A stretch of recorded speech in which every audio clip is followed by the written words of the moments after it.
right, good people, good morning. Johanna Björkell, university teacher, Åbo Academy University, Finland.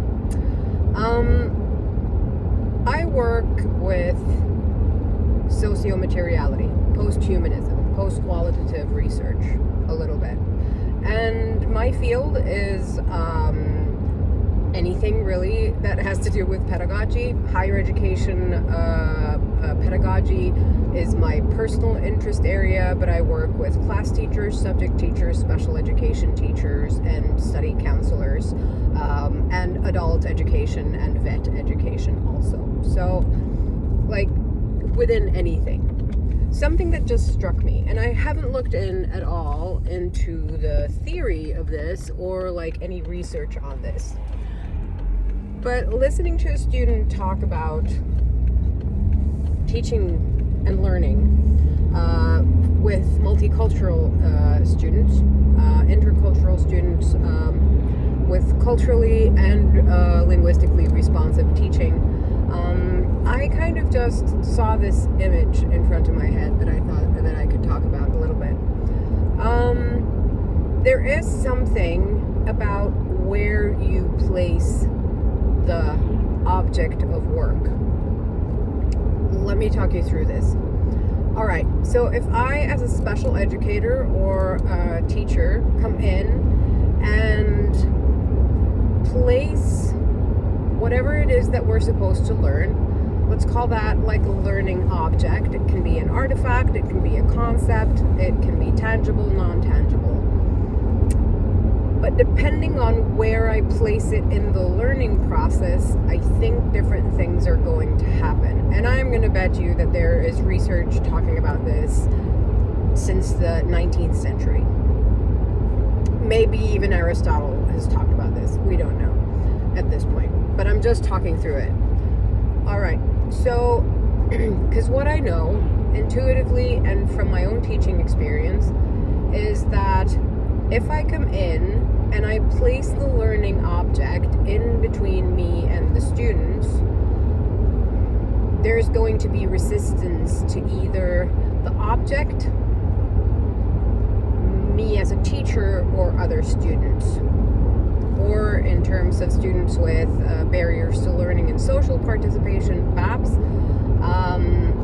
in relation to their needs.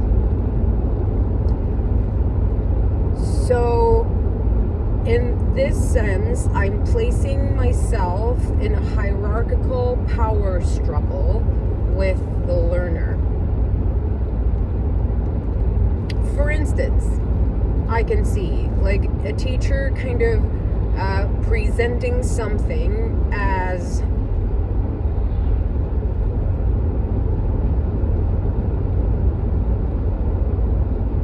the silence is for thinking. I'm not going to give examples because I'm not good at ad hoc examples. So let's kind of double back on that one. But let's say that that is the case.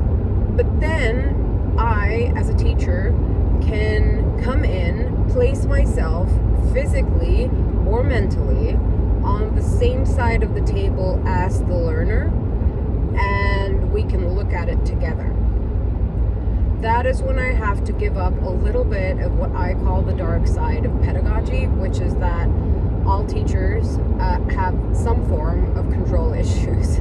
Like, we like deciding what other people should be doing, we like pointing it out, and we like it when they obey.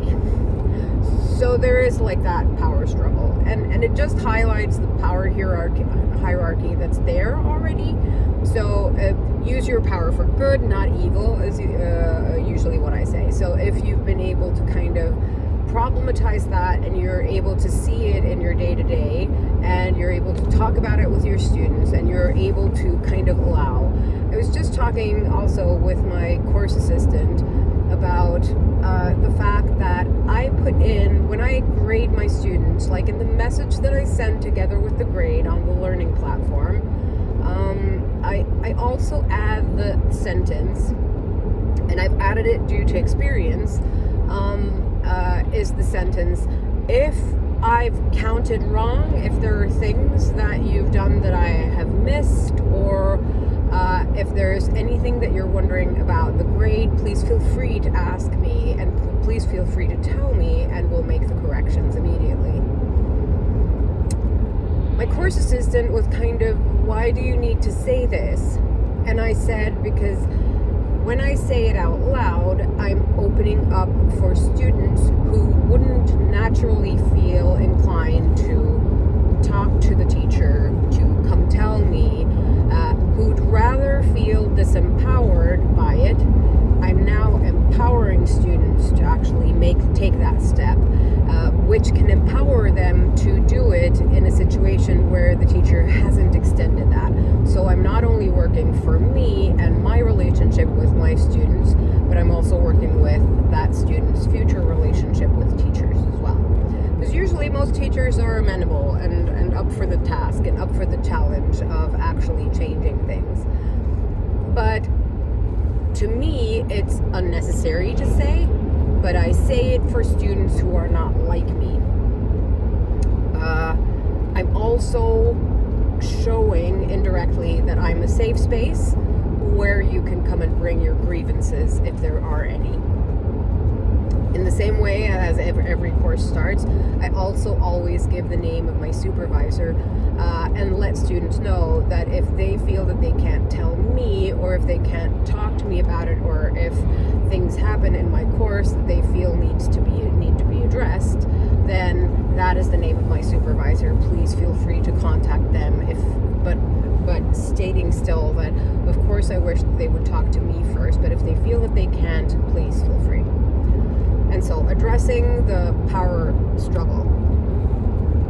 And so getting back now to your classroom and the learning object and the learning objective, there is this thing with teachers feeling that we have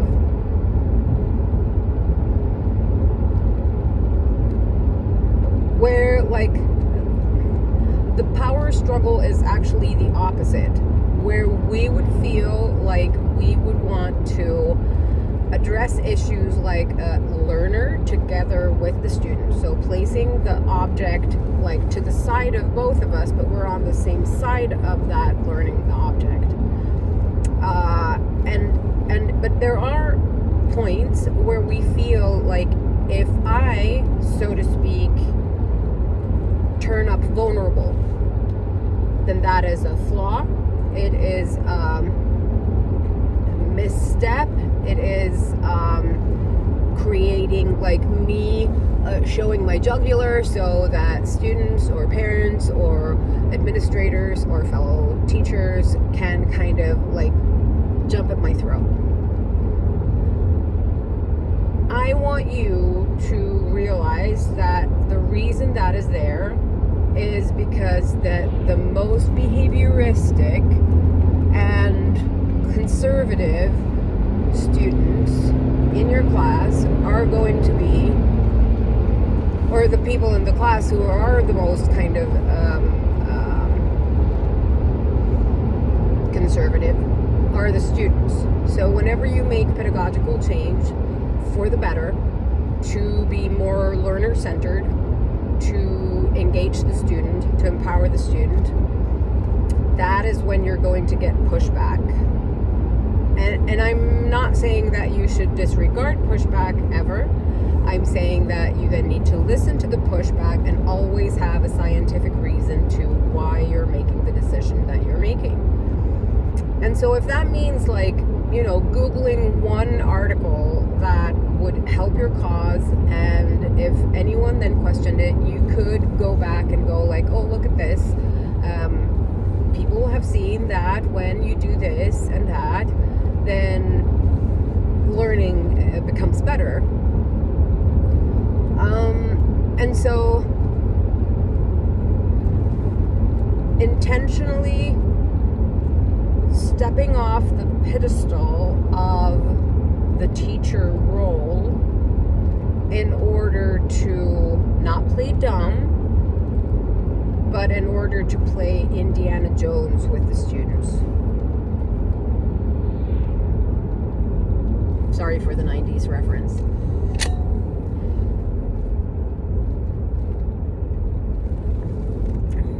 That is perhaps where you need to be going. So in socio-material theory,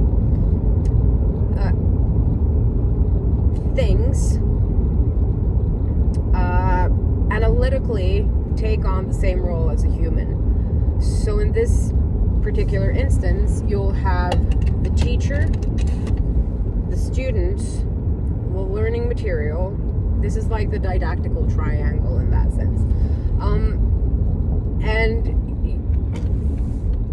I'm saying that placing those in a triangle, it's a great kind of visual representation, but it also leads to the point where you are othering the teaching material instead of thinking about like, what is the learning? So always going back to the learning objective, like what is it that we're supposed to be learning?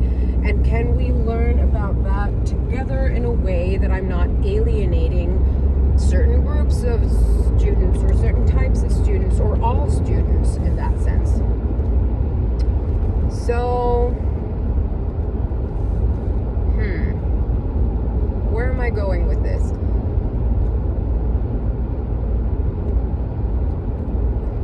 This is the same thing that when you're doing supervision with a student or with a parent, biologically, we're not well equipped with confrontational situations.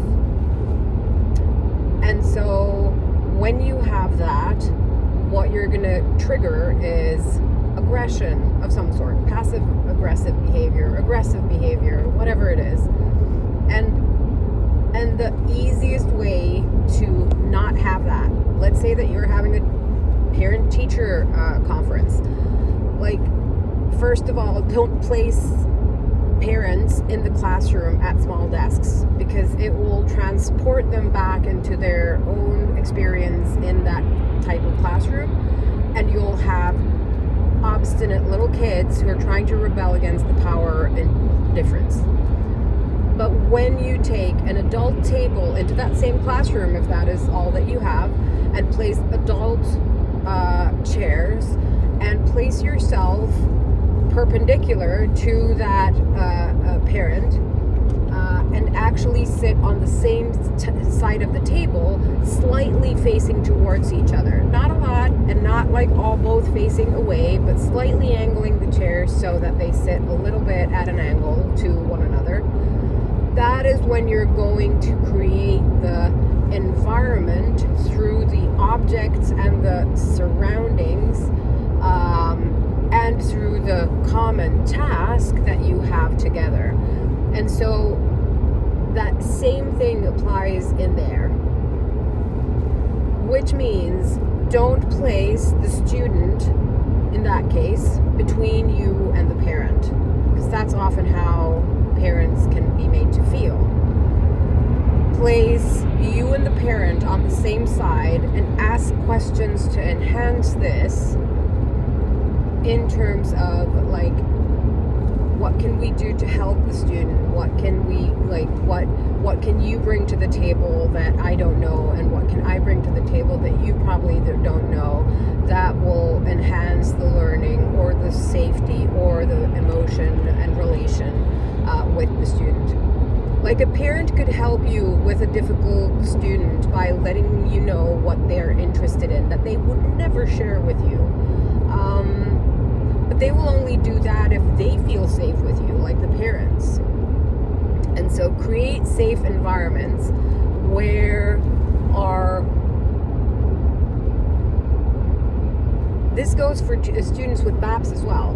Like, so when you're placing the learning objective and the learning object away from both of you, and so that you're facing in the same direction toward it, then you're not creating boundaries by the task itself. So a lot of math teachers will place math in between themselves and the student. You're not good at math. Placing it opposite of. So whatever it is, that this is my message for the day. whatever it is that you're wanting to kind of teach, like take that object, think about what the learning objective is, because that's more important than the object of the learning. What is the objective? Like, where are we heading? To realize that, you know, like learning 10 friends isn't like, that isn't the objective in itself. It is actually being able to count in your head, and it's being able to add up things in the store, or being able to receive and take payment for services rendered. It's all different kinds of things, but it's not the... So this is a completely different video, but the question that us teachers are the worst at answering is, why do we need to learn this? And I would say that now is the time for you to find out why it is that they're supposed to learn that thing. And if you don't know, find out. And next time a student asks you, do not cut them off at the knees by saying, because I say so, or because the curriculum says so, or because, I don't know, whoever says so. No, because learning is political. There are political, religious reasons why we learn what we learn, and we need to stop closing our eyes to that as teachers, because we're usually so like idealized that we feel like there shouldn't be an issue like this, and so there isn't. We'll just ostrich the heck out of that situation and put our heads in the sand. However, I'm making this more complex than it needs to be now. Think about where you are placing the learning. Where are you placing the learning object in relation to you and the student? Also to you and the parent. Also to you and the student from a different cultural background. Also for the student with a different linguistic background. Also for the student that has a bad barrier to learning and social participation. All in all, you've got this. We're teachers.